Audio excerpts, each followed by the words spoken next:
I'm Manley Doughty, commercial fisherman. Have been for 45 years. My whole family's been fishing since the 1700s. Well, I grew up on the water on an island, and I played around the water. I lived on the water. I have all my life. And my father was fishing all his life. When I was 7 years old, he took me out to try and get me seasick, and I loved it. I was on the Grand Banks up off Newfoundland at 11 years old. I've been out there ever since. My name is Lisa Doughty. I'm married to Manley Doughty. I met him when I was 17, still in high school, blind date, and then we got an apartment together. And he asked me to marry him, and I said yes, and you know, the rest is history, as they say.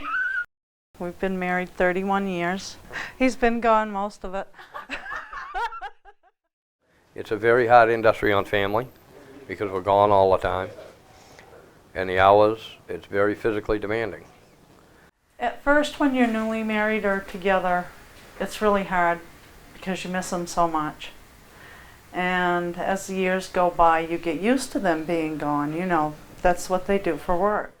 It's very hard leaving the family, especially on long trips. When I know I'm going to be gone 20, 30 days, it's very hard.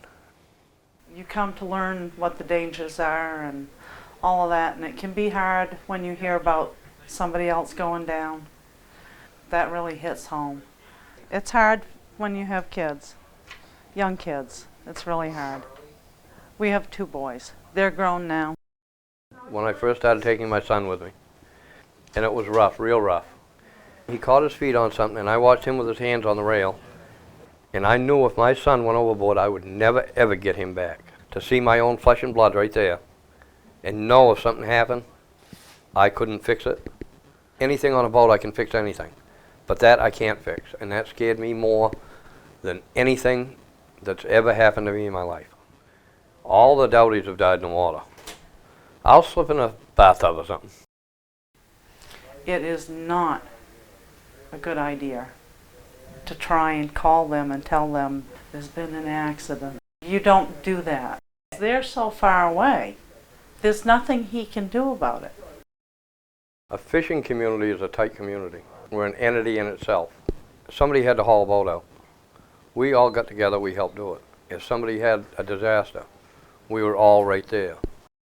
There's a big sense of accomplishment when you build your nets from scratch and you go out and you load a boat up with fish. And you know that gear's working.